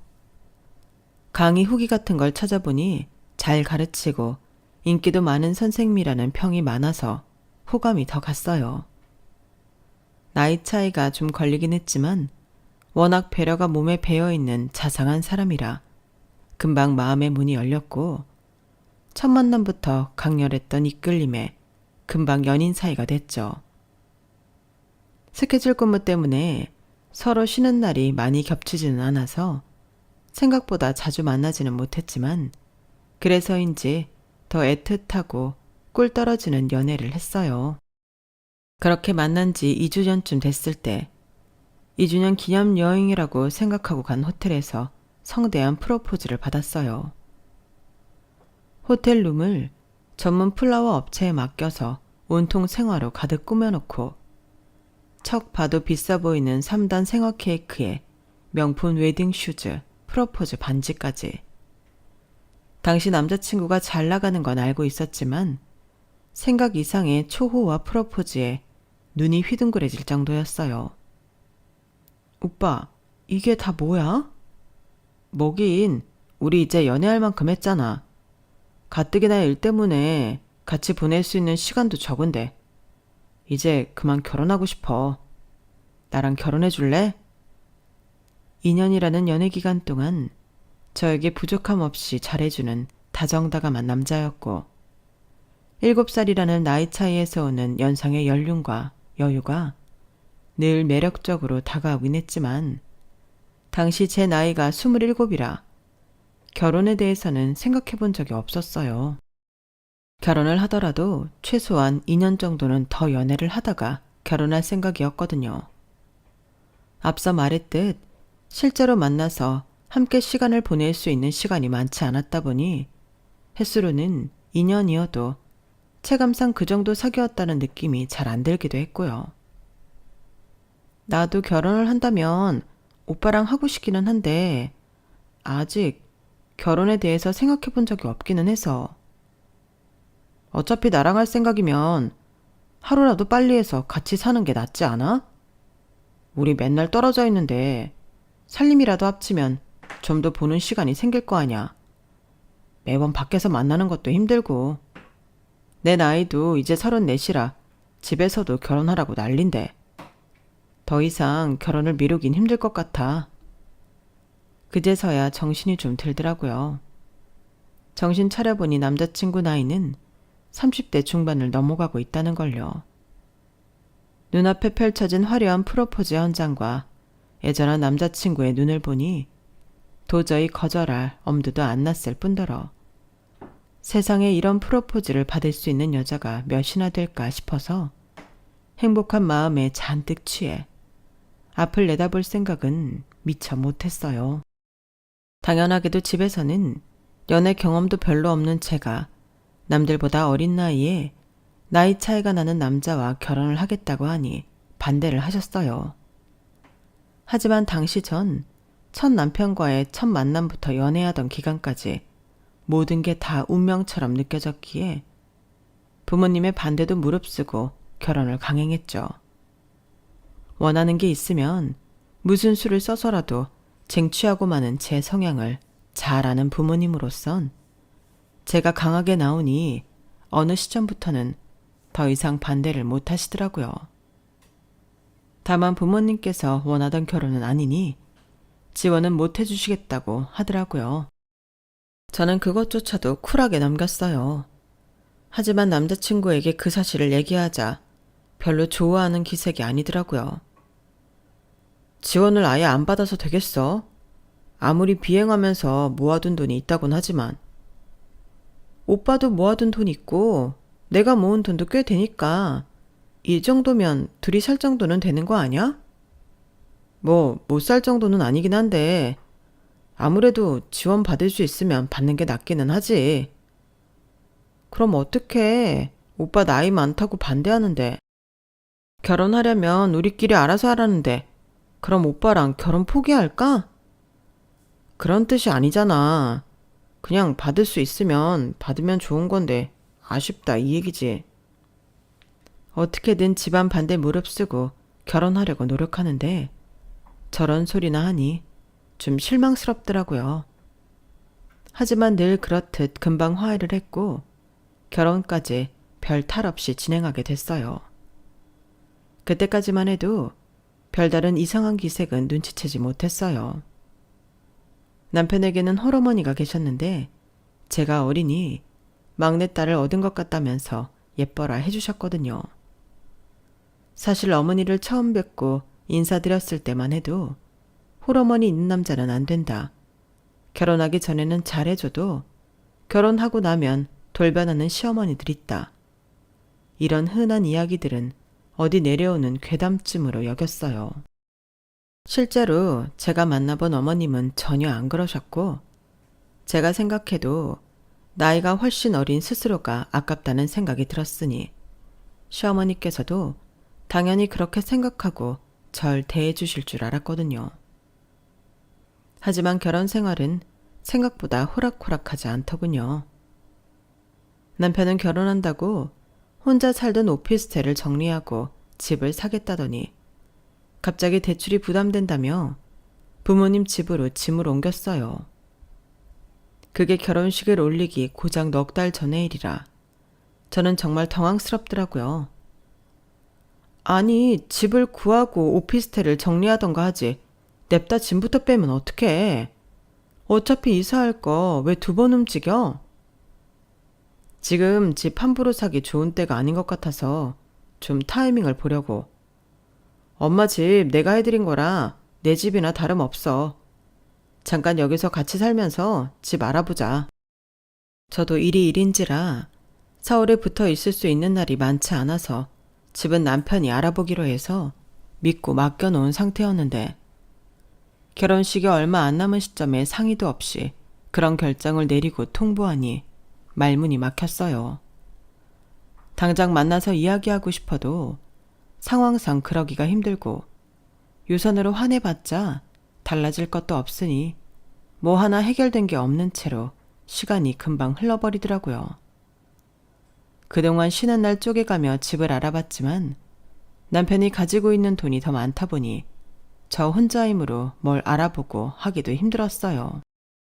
결혼할 날이 점점 코앞으로 다가오니 남편이 부모님 집에서 잠깐 살자고 꼬드기더라고요. 엄마 집이 당신 출근하기도 가깝고 방 사이 거리도 꽤 넓어서 괜찮을 것 같은데 그냥 괜찮은 집 구할 때까지 엄마 집에서 잠깐 살자. 어차피 당신 일하느라 엄마랑 마주칠 일도 별로 없잖아. 결혼식이 다가올수록 신경 쓸 것도 많고 골치 아픈 일도 한두 가지가 아니어서 그렇게 집 문제를 미처 해결하지 못한 채로 결혼식을 올리게 되었어요. 집이 없으니 가구도 뭣도 없이 딸랑 옷가방과 중요한 소지품 몇 가지만 챙겨서 이사를 했어요. 어머님 댁은 평수가 넓은 편이라서 궁궐 같은 느낌은 있었지만 제 집이 아닌 곳에 얹혀 산다고 생각하니 창살 없는 감옥처럼 답답하게 느껴지더라고요. 그땐 결혼 초기라 어머님이 제게 적대적으로 대하지 않았을 때인데도 그렇게 느꼈는데 시간이 좀 흘러 어머님께서 본성을 드러내기 시작하니 정말로 미칠 노릇이었어요. 시댁에서 시부모 모시고 사는 것만 해도 기특해 죽겠는데 내 집이다 생각하고 편하게 지내거라. 어머님의 이런 인사말로 제 시댁살이가 시작되었는데 돌이켜보니 시작부터 약간 삐그덕대기는 했죠. 오빠, 어머님 하시는 말씀 들었어? 시부모를 모시고 산다니. 설마 오빠 내가 어머님 모시고 살 거라고 그렇게 얘기한 건 아니지? 우리 얼마 안 살다 집 구해서 나가는 거지? 당연하지. 엄마는 그냥 당분간 같이 살아야 하니까 편하게 있으라고 괜히 말 덧붙이신 거지. 결혼했는데 어떻게 부모랑 평생 같이 살아? 순진했던 저는 바보같이 그 말을 철석같이 믿었어요. 까다로운 엄마의 비위를 맞추기 힘들다며 경제적으로 독립을 하자마자 집을 나와 따로 살았다던 남편의 얘기를 연애 기간 내내 귀에 딱지가 않도록 듣고 살았기 때문에 본인이 불편해서라도 어머님과 같이 사는 건 기간이 길어질 거라곤 생각도 못했어요. 하지만 결혼하고 서너 달이 지나도록 집을 알아보기로 한 남편이 움직이지 않는 것 같다는 느낌이 들었어요. 그동안 저는 비행하는 날이 많아 어머님과 마주칠 일이 많지는 않았지만 쉬는 날에는 아무래도 어머님 눈치가 보이다 보니 집에서 쉬어도 쉬는 것 같지가 않고 묘하게 피로감이 풀리지 않는 것 같은 느낌이 들었어요. 오빠, 집 알아보고 있는 거 맞지? 왜 어떻게 되고 있다는 말이 없어? 알아보고 있다니까. 근데 너도 알겠지만 집값이 참 비싸긴 비싸서. 좀 괜찮은 집 살려면 당연히 비싸지. 안 비싼 집이 어딨겠어. 큰 집 아니어도 되니까 적당히 살만한 집 구해서 얼른 나가자. 뭐 그렇게 빨리 나가야 할 필요 있나? 너도 출퇴근하기 편하고 좋지 않아? 엄마가 딱히 불편하게 하는 것도 없잖아. 그건 오빠 생각이지. 휴문 날 오빠 일 나가고 나랑 어머님하고만 집에 있을 때 늦잠 자고 일어나면 어머님이 묘하게 싫어하는 티 내시고 식사도 무조건 같이 하라고 하시는데 처음에야 좋은 마음으로 같이 식사도 하고 그랬는데 솔직히 그게 나한테 편한 일은 아니잖아. 나도 좀 쉴 때는 푹 쉬고 싶은데 괜히 집에서 일만 하게 되고 어머님 눈치 보게 돼서 힘들어. 엄마는 너 있다고 되게 좋아하시던데 너무한 거 아니야? 좀 친정엄마다 생각하고 좋게 생각해주면 안 되나? 우리 엄마가 딸이 없어서 너랑 산다고 하니까 엄청 좋아하셨어. 오빠, 근데 말하는 게 좀 그렇다. 같이 산다니 당분간만 같이 지내는 거지. 무슨 평생 같이 사는 것처럼 말해? 아니, 말이 그렇다는 거지. 언제 이사를 갈지도 모르는 거고. 지금 같이 살고 있는 건 맞잖아. 왜 이렇게 예민하게 반응해? 벌써 우리 결혼한 지 석 달이 지났어. 결혼 전부터 알아보겠다고 해서 믿고 맡겼는데 아직까지 소식이 없으니까 그렇지. 됐어. 이젠 더 이상 맡겨놓기 불안해. 집은 내가 알아볼 테니까 괜찮은 집 찾으면 당신도 협조해. 알겠어. 근데 쉽진 않을 거야. 나도 너 출근이랑 인프라, 집값 이것저것 다 따져서 찾아보려다가 길어진 거니까. 언제까지 불평만 하고 두고 보기만 할 수는 없는 노릇이라 쉬는 날 부지런히 집을 보러 돌아다녔어요. 당연히 처음부터 마음에 드는 집은 못 찾았지만 그래도 열심히 찾다 보니 어느 정도 대출 끼고 사면 살 수 있는 정도의 집값에 남편과 제 출근 루트를 생각해도 괜찮은 위치에 마음에 드는 집이 있더라고요. 그 집은 제가 정말 꿈꾸던 구조의 집이라 당장 계약을 해버리고 싶을 정도로 마음에 쏙 들었어요. 그래서 남편에게 바로 영상도 찍고 사진도 찍어서 보냈는데 남편 반응이 영 떨떠름했어요. 왜 그래? 마음에 안 들어? 그동안 우리가 얘기했던 집이 딱 이런 집 아니야? 뭐 집은 마음에 들긴 한데 그렇다고 바로 계약을 할 순 없는 거니까. 일단 오늘 그냥 오고 들어와서 얘기하자. 왜? 뭐가 문젠데? 다른 집도 더 봐야지. 아니, 다른 집을 얼마나 더 보려고. 나도 꽤 집 보러 돌아다녀 봤지만 집세 이 정도에 이만한 집 찾기 힘들어. 당신도 그동안 집 오랫동안 알아보러 다녀봤으면 알 거 아냐. 몰라. 난 계약금 걸고 갈래. 아, 진짜 왜 이렇게 제멋대로야. 그 집에 너 혼자 살 거야? 나도 같이 살 집이잖아. 계약금 걸지 말고 빨리 와. 그 조건에 집세가 그렇게 합리적이면 뭔가 다른 이유가 있을 거라고. 이래서 여자들한테 집 보는 거 맡기면 안 되는데. 하여간 귀는 얇아서. 당장 들어와. 계약금 걸기만 해봐. 그 집에는 당신 혼자 들어가서 살게 될 줄 알아. 아니, 뭐라고? 일하느라 바빠 죽겠는데 집 볼 거면 좀 같이 가든가. 혼자 가서는 계약금 걸겠다고. 아, 됐다. 집에 와서 마저 얘기해. 정말 마음에 드는 집을 눈앞에 두고도 남편의 강경한 태도 때문에 눈물을 머금고 집에 돌아와야 했어요.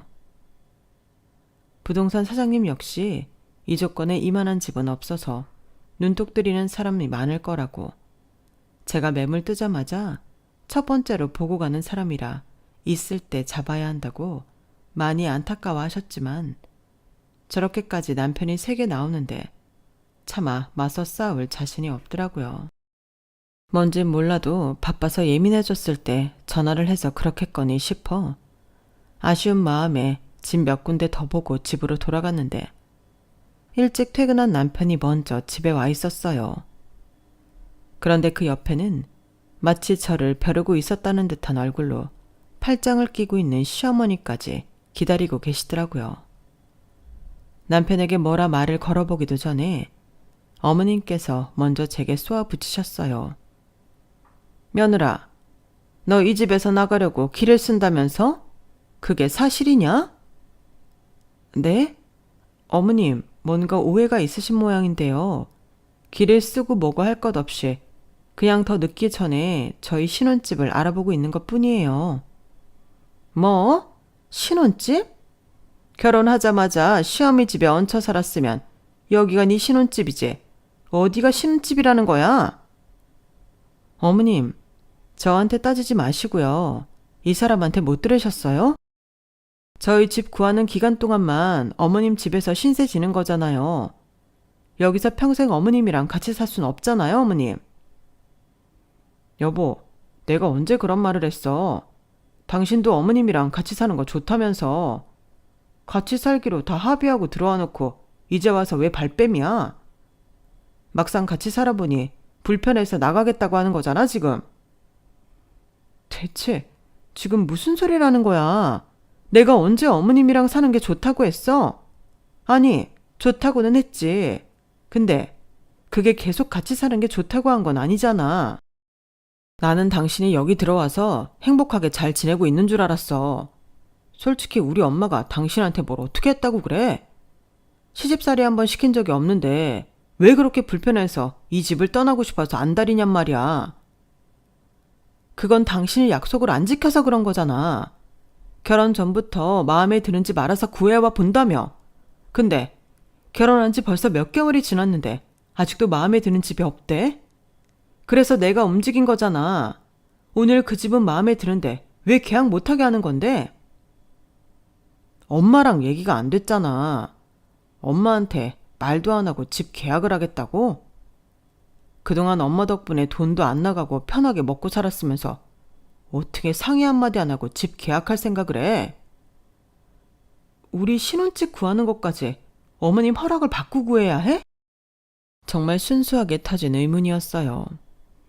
어머님이 앞에 계시는데도 너무 황당한 나머지 그 말이 입 밖으로 튀어나와 버리더라고요. 하지만 더 어이없는 건 그 말을 듣자마자 어머님께서 거의 발작하듯이 저에게 소리를 지르시더라고요. 뭐? 반년 가까이 먹여주고 채워줬더니 허락을 받고 구해야 되냐고? 넌 그동안 얹혀 살게 해준 네 시부모에 대한 예의는 어디 밥 말아먹은 거냐? 어디 나이 어리고 예쁘장하다고 기내에서 승객들 시다버리라는 직업이어도 그냥 다 좋게 봐줬더니 아주 끝까지 기어오르려고 하네? 넌 아직도 네 주제 파악이 안 되니? 네? 제가 못할 말이라도 한 건가요, 어머님? 전 그냥 저희가 살 집인데 어머님 의견까지 보태야 하냐는 뜻이었어요. 당연히 내 뜻이 들어가야지. 내 입장에선 같이 살기로 한 아들네 부부가 갑자기 집을 나가겠다는데 당연히 동의를 구해야 맞는 거지. 안 되겠다. 너는 나갈 때 나가더라도 내가 인간은 만들어 놓고 내보내든 해야지. 가만 놔두면 내 아들 등골 빼먹는 걸로도 모자라서 눈에 피눈물 나게 하겠어. 남들 치삭거리하는 직업이나 할 때부터 알아봤어야 했는데 역시 그런 직업은 걸러야 된다더니 그 말이 딱 맞네. 그동안 내가 얼마나 널 편하게 지내게 놔둔 건지 그걸 깨닫게 해주마. 그날 이후부터 어머님은 정말 대놓고 제게 시집살이를 시키셨어요. 뭐가 서러운지 울먹이며 말씀하더니 그게 얼마나 무서운 건지. 안 그러던 사람이 한번 돌변해서 그러니 저도 무서운 마음이 들어 마음처럼 어머님께 대들지를 못하겠더라고요. 혹시나 어머님이 더 화가 나서는 더 돌이킬 수 없게 될까봐 바보처럼 당하기만 했어요. 집안일은 물론이고 쉬는 날엔 늦잠 자는 꼴도 더는 안 봐주셨어요. 역시나 제게 말씀만 안 하셨지 그런 모습들을 마음에 안 들어하는 게 맞았더라고요. 그런 와중에 한 살이라도 젊을 때 아이를 가지라고 임신 압박까지 주기 시작하셨어요. 저는 제 직업 특성상 아이를 가지면 커리어가 자동으로 끊기기 때문에 남편과 결혼 후 3년 동안은 아이를 갖지 않기로 약속을 한 상태였어요. 하지만 남편 나이도 그렇고 여자도 젊을 때 아이를 낳아야 건강한 아이가 나온다며 어머님께서는 끊임없이 막말과 폭언을 동반해가며 아이를 가질 것을 종용하시더라고요. 승객들 밥이나 차려주고 짐칸에 짐이나 넣어주는 일이 뭐 그렇게 대단한 일이라고 놓지를 못해. 인생에서 중요한 건 자식을 낳아서 제대로 가르치는 거야. 내 아들 좀 봐라. 제대로 키워놓으니까 얼마나 나한테 지극정성이냐? 이 집도 아들 아니었으면 내가 못 살 집이었어. 너도 그 일로 세계 최고가 될 것도 아닌데 그냥 애나 낳아서 잘 길러라. 그럼 네가 원하는 대로 이 집 나가서 니들끼리 살아도 아무 말 안 음아. 저는 그때 심적으로 너무 지쳐 있었기에 그 말이 무슨 한 줄기 비처럼 느껴졌어요. 어차피 낳아야 할 아이 그냥 빨리 낳고 이런 상황에서 벗어나고 싶은 생각만 들더라고요. 어차피 임신을 시도해도 마음처럼 바로 되는 건 아니라는 걸 알고 있었기에 그 말을 듣고 난 후로 남편과 꾸준히 임신 시도를 했어요.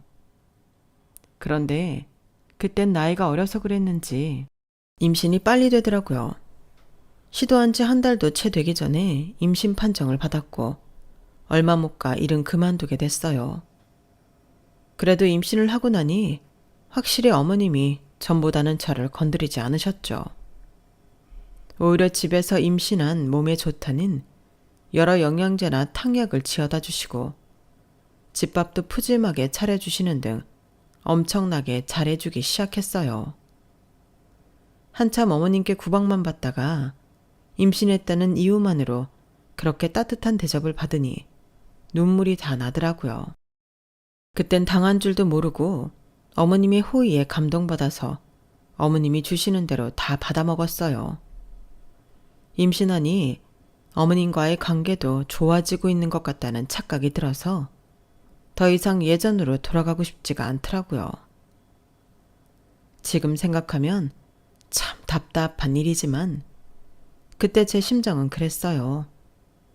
부작용이 있었다면 어머님께서 손 하나 까딱 안 시키고 친정엄마 마냥 해주시는 음식들을 먹다 보니 살이 금방금방 쪘어요. 임신하고 나서 거의 20kg 정도 쪄서 아이를 낳고 난 뒤 제 몸을 원상복구 시킬 수 있을지 걱정이 들기 시작했죠. 그래도 출산이 곧인지라 우선 낳고 생각하자 했어요. 그런데 이게 무슨 운명의 장난인지 출산을 한 달 앞두고 원인도 모른 채로 아이가 뱃속에서 돌연 숨을 멈춰버렸어요. 그때의 기분은 정말 말로 표현할 수 없을 만큼 절망스러웠죠. 뱃속에 아이가 많이 자라있는 상태라서 출산을 하듯 꺼내야 하는 상황이었어요. 그때 생각을 하면 지금도 약간 숨이 가빠울 정도로 아직도 힘들어요. 자연분만으로 아이를 낳았는데 옆방에서 들려오는 아기 울음소리와는 달리 제 방에서는 아기가 태어나자마자 차가운 정적이 흘렀어요. 그때가 여름이라 절대 그럴 리 없었는데도 온몸에 한기가 돌아 덜덜 떨리더라고요. 아기에게 너무 미안한 마음에 얼굴이라도 보고 싶었는데 의사 선생님께서는 절대 안 된다며 안 보여주셨어요. 그 뒤로는 무슨 정신으로 아이를 장례를 치렀는지 모르겠어요. 저는 거의 정신이 반쯤 나간 채로 지냈던 것 같아요. 그런데 참 우습게도 아이를 잃자마자 어머님은 예전의 태도로 돌아왔어요. 이런 상황에 남편이라도 제게 힘이 되어줬다면 좋았을 텐데. 그런 큰일을 겪고도 남편도 참 안 변하더라고요. 저를 보호해주긴커녕 이 일의 책임을 제게 떠넘기게 바빴죠. 정말 더 이상은 못 견디겠더라고요. 남편에 대한 신뢰가 박살난 상태에서 결혼 생활을 더 이어나가고 싶지 않았어요. 그래서 백화점의 의류 판매직을 구한 뒤 이혼을 선언했어요. 어머님은 마지막까지 제게 상처가 될 말만 골라서 하더라고요. 아유, 봐라. 너 그렇게 뚱뚱해진 몸으로는 비행도 다시 못할 거고 고작 구한 게 또 그런 하찮은 일인데 우리 아들이랑 헤어지기까지 하면 네 인생 완전히 시궁창이야. 승무원 일 할 때 남자들이 쳐다나 봐줬지. 이젠 옛날처럼 남자들이 너 쳐다도 안 볼 거고 시집 한번 갔다가 돌아온 데다 재수없게 출근해 나은 여자를 누가 거들떠나 봐주겠니? 이혼 같은 소리 하지 말고 그냥 살아. 그게 그나마 네가 살 길이야.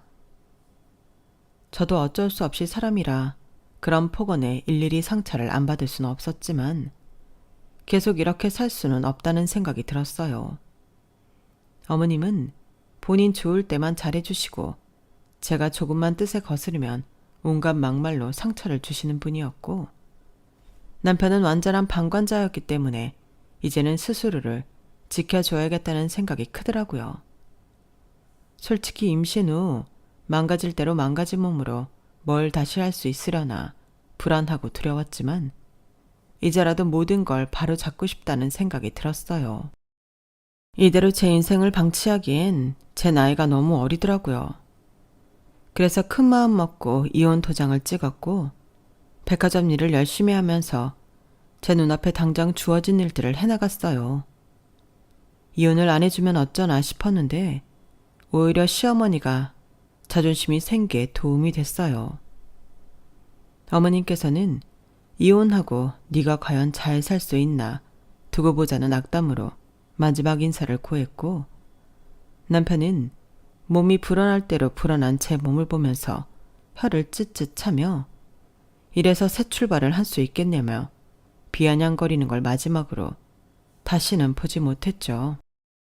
어떻게든 원하는 일은 스스로 힘으로 쟁취해내서 좋아하는 일을 했고 외모도 출중한 편에 속했던 제 모습에서 몸도 고생, 마음도 고생하느라 푸석푸석하고 뚱뚱해진 데다 좋아하던 일까지 잃어버린 제 모습을 보니 틈만 나면 우울감이 찾아왔어요. 하지만 이럴수록 마음을 더 독하게 먹어야 한다는 걸 알기에 1년을 목표로 잡고 우선 살부터 빼보기로 했어요. 몸이 무거우니 일할 때 체력적으로 힘들고 판매직이라 어느 정도 사람들의 호감을 사는 일도 중요한데 마음처럼 잘 안 되더라고요.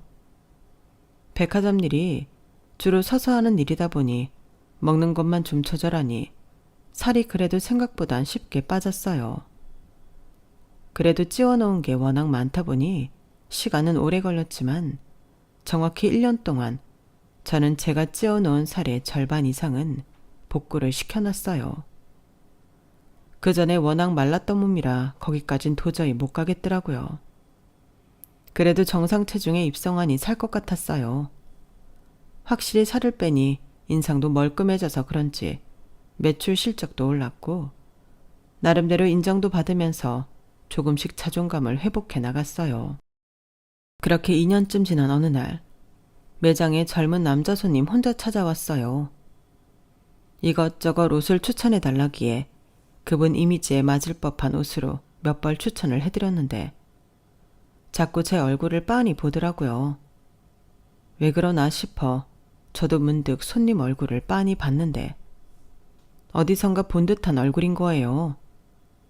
얼굴이 좀 많이 성숙해져서 한 번에 알아보지 못했지만 자세히 보니 누군지 알겠더라고요. 고등학교 때 사귀었던 제 첫사랑이었어요. 너 혹시 성민이니? 맞아. 너 맞구나. 매장 지나가다 우연히 봤는데 아무리 봐도 너 같아서. 세상에, 이렇게도 만나는구나. 잘 지냈어? 얼굴 좋아 보이네. 어떻게 살아? 나는 최근에 부기장 됐어. 와, 정말? 멋지다. 너는 어떻게 지내? 나는 보시다시피 이런 일 하면서 지내지 뭐. 마지막으로 네 소식 들은 게 모 항공 승무원으로 취직됐다는 얘기였는데 그 일은 그만둔 거야? 어릴 때부터 승무원 되는 게 꿈이었잖아. 아, 그랬지. 그게 좀 사정이 있었어. 나 너랑 연락하고 싶어서 꽤 오래 알아봤었는데 너랑 연락하는 사람이 별로 없더라고. 이렇게라도 보니까 좋다. 오래 걸렸지만 연락처 좀 줄래? 그래. 연락하고 지내자. 하도 어렸을 때 만난 사이라 그런지 전 남자친구 같은 느낌이라기보단 잃어버렸던 오랜 친구를 다시 만난 느낌에 반가움이 크더라고요. 헤어질 때도 나쁘게 헤어진 게 아니라 서로의 입시를 위해 헤어졌던 거라 크게 나쁜 감정은 없는 상태였어요. 그렇게 연락처를 주고받은 후 꽤 자주 연락을 했어요. 그러다 보니 서로 심심하거나 외로울 때 언제든 통화할 수 있는 사이가 되었고 자연스럽게 다시 만나는 사이처럼 되어버렸죠. 그런데 그런 기간이 길어질수록 마음속에는 불안감만 싹 텄어요. 제가 한번 결혼했던 사실이나 유산했던 사실을 전혀 모를 텐데 알면 당연히 나를 떠나지 않을까 싶은 생각 때문이었어요. 연애하는 동안 너무 행복하고 그동안 우울하고 힘들었던 시간들이 다 보상받는 느낌이 들어서 도저히 그 얘기를 꺼낼 용기가 들지 않았어요. 아직은 제 자신을 위해 좀 더 이 행복을 누려도 되지 않을까 생각하며 고백을 미루고 또 미루다 마침내 더 이상은 숨길 수 없는 순간이 왔어요. 남자친구가 결혼 얘기를 꺼내던 순간이었어요. 이 사람과의 미래를 꿈꾸면 정말 그 잠깐이라도 이제는 행복하게 살 수 있겠구나 생각이 들었지만 제 과거를 숨기면서까지 제게 행복만 줬던 사람을 불행하게 만들고 싶지는 않더라고요. 그래서 정말 울면서 제 과거를 고백했어요. 울고 싶어서 운 건 아니었는데 말하다 보니 눈물이 나더라고요. 나 밉지. 이런 과거가 있는 사람이면 나라도 싫을 거야. 헤어지고 싶으면 말해줘. 각오하고 고백한 거니까. 무슨 소리야. 그런 게 뭐가 중요해. 실은 나도 너에 비하면 별건 아니지만 결혼할 뻔했던 여자랑 식장 잡고 청첩장까지 다 돌린 상태에서 파혼했었어. 부모님이 적당히 조건 맞춰 선보라고 한 여자였는데 도저히 안 내키더라. 내가 싫어서 엎은 결혼이었는데도 상처가 컸는데 너는 더 힘들었겠다. 고마워 얘기해줘서.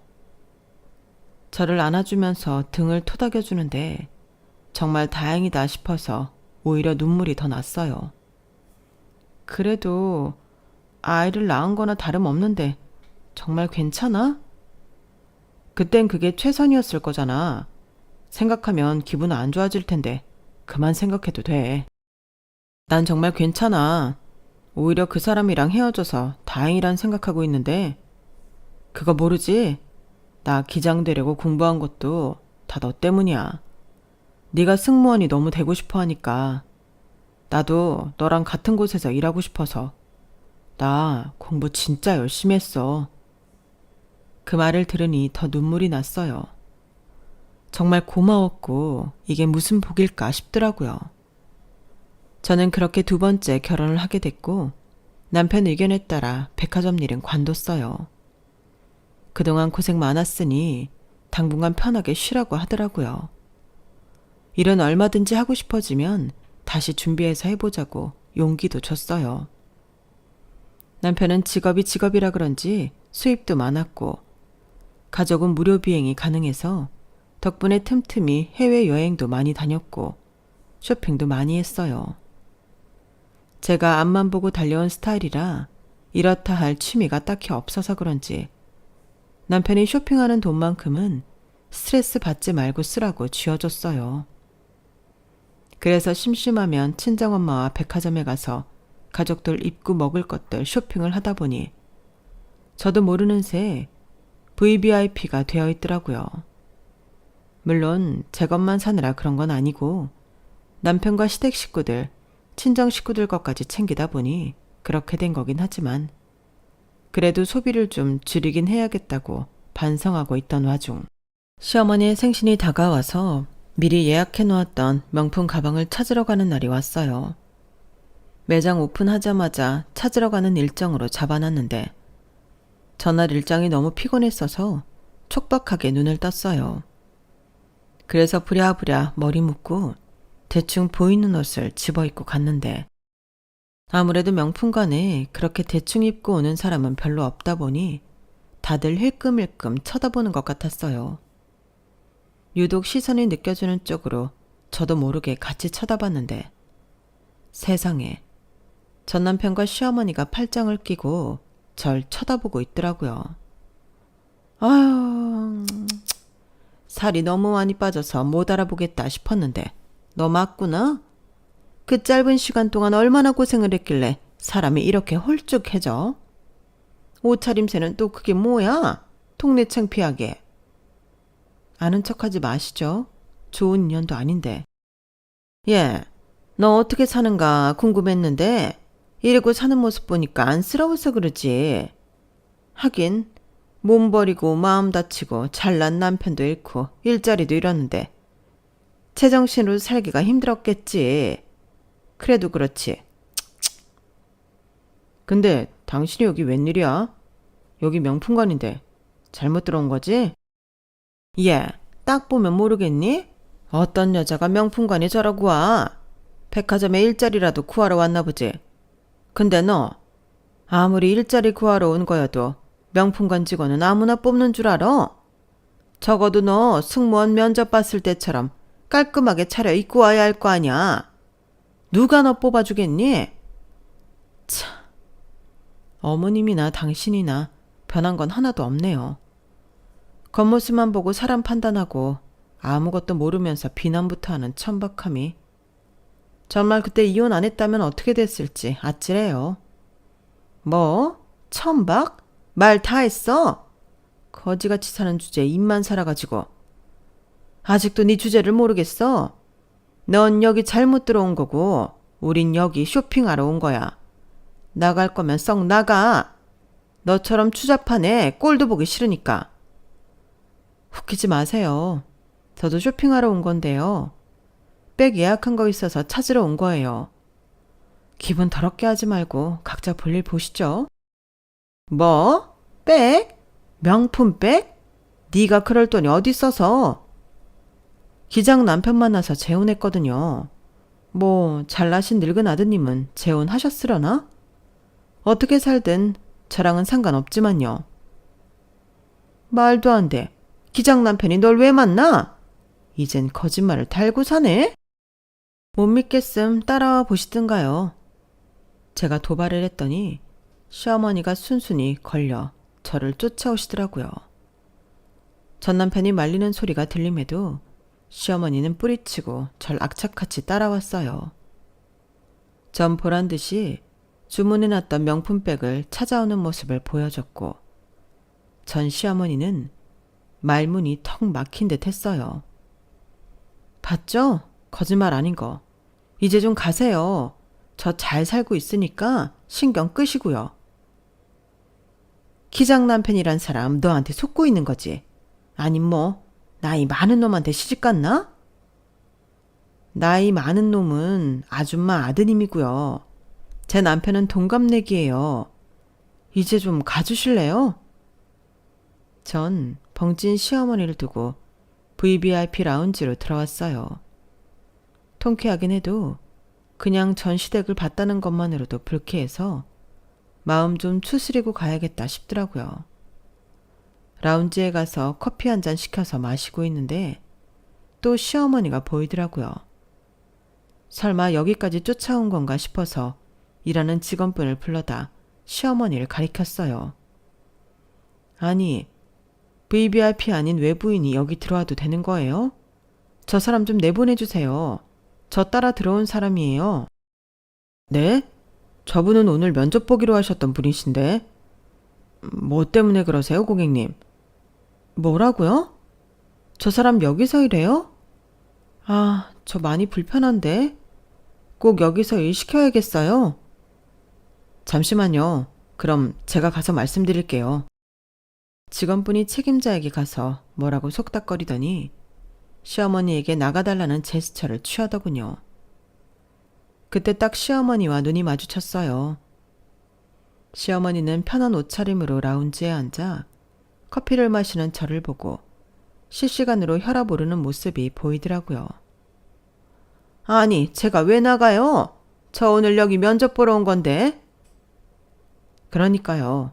저희 고객님께서 불편해하시는 분이라고 여기서 일 안 하셨으면 좋겠다고 해서 면접은 취소해야 할 것 같습니다. 백화점은 고객님들께 서비스를 제공하는 곳인데 그 중에서도 VVIP 분께서 저렇게 불편해하시니 어쩔 수가 없을 것 같네요. 아줌마, 저보고 여기 일자리 구하러 왔냐더니 막상 일 구하러 온 건 아줌마네요? 잘난 아드님이 요즘은 용돈 안 주시나 보죠? 뭐? 아줌마? 이제 남남인데 아줌마지 뭐예요? 아, 아줌마 나이는 아닌가?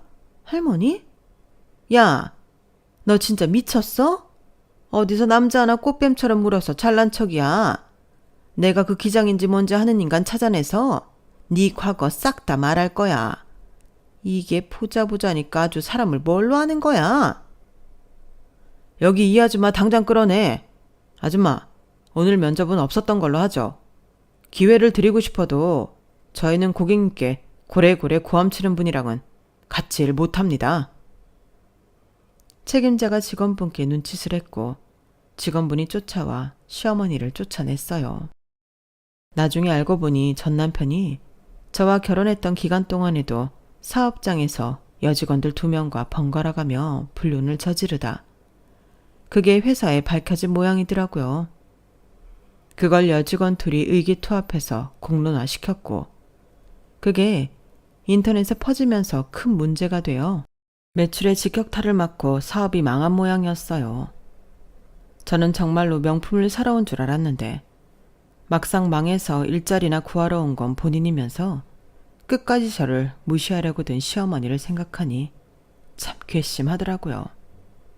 물어보니 청소 일을 구하러 오셨던 분이라는데 좋지 않은 인성 덕에 일자리도 구하지 못하고 참 사람 인생 어찌 될지 알 수가 없는 것 같아요. 명품 백을 사고 나오는 모습이나 VVIP 라운지에서 커피를 마시면서 눈이 마주쳤을 때 통쾌함은 아직도 이루 말할 수 없이 짜릿하네요. 다시는 그 추잡한 얼굴 제 인생에서 안 비쳤으면 좋겠어요. 제 이야기는 여기까지입니다. 들어주셔서 감사합니다. 항상 행운 가득한 하루하루 보내세요. 건강하시고요. 여러분, 사연 댓글에 응원과 현명한 조언 부탁드려요. 좋아요와 구독은 저에게 큰 힘이 됩니다. 오늘도 좋은 일 가득하세요.